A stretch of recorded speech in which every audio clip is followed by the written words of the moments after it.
This is the story of Steven Pladl. 1995, 20-year-old Steven met 15-year-old Alyssa Garcia in an online chat room.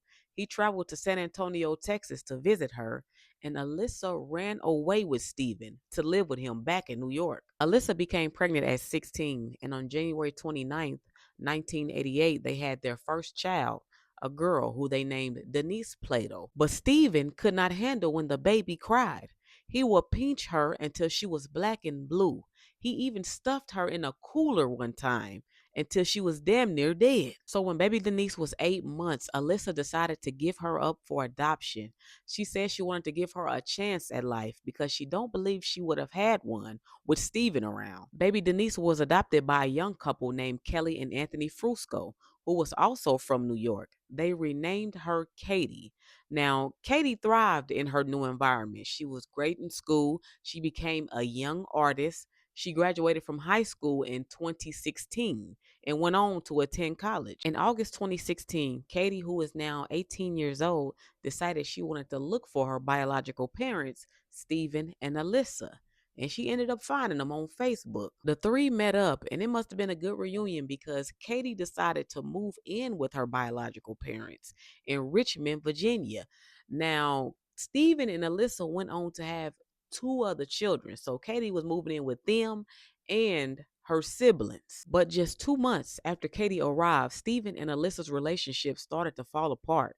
Shit started getting weird. Steven would sleep on the floor in Katie's room. When Alyssa asked him, "Hey man, what's going on?"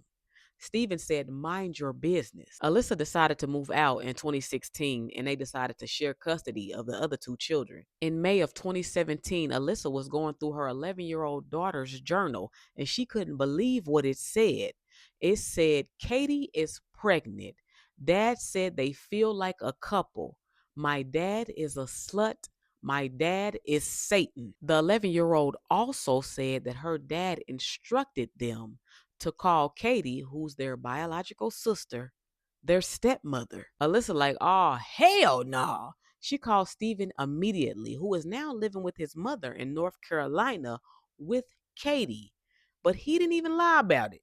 He confirmed it. Yes, she's pregnant, and I plan on marrying her. Alyssa wasted no time calling the police on their ass, and the police interviewed their other two children, who confirmed that Katie was pregnant by Steven.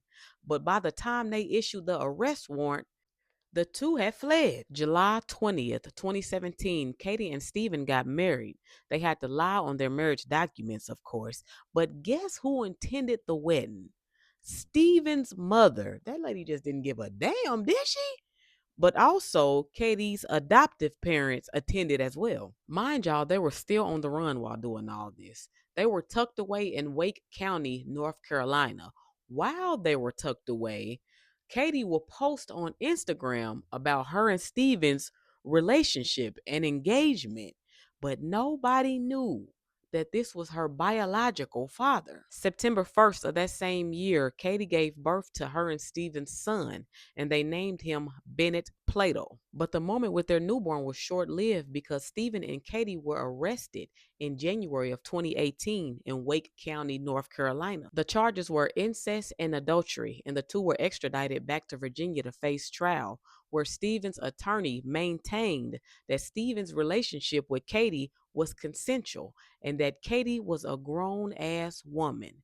Steven also admitted that he was deeply in love with his daughter, and that outweighed the issue of them being related.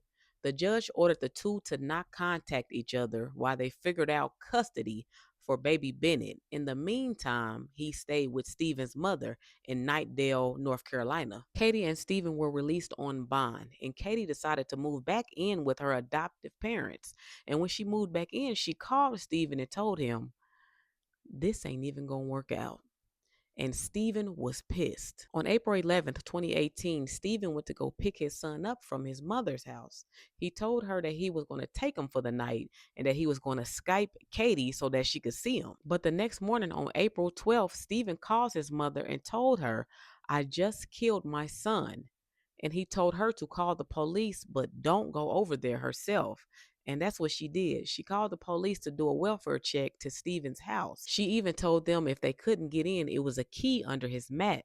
They ended up finding baby Bennett at around 9 a.m., stuffed in the closet.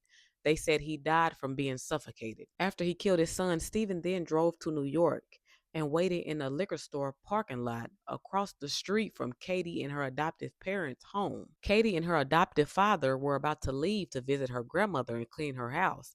This is something routine that they would do, and Stephen knew this routine. So when he seen them pull out, he followed them. He caught Katie and Anthony at a red light and pulled up beside them. He pulled out his AR-15, shooting and killing them instantly. A resident nearby heard the gunshots and called the police. But Stephen called his mother and told her everything he did. He even told her that he was next. She quickly relayed the message to the police. She even told them what type of car Stephen was driving. But it was too late. By the time they caught up with Stephen, the car was on the side of the road about 16 miles from the crime scene, still running. When the police inched closer, they seen Stephen was slumped over dead from a self-inflicted gunshot wound. This was a lot. I'm curious to know, Yellow Tape, what y'all think. And Stephen's mama, what's up with you? You was just cool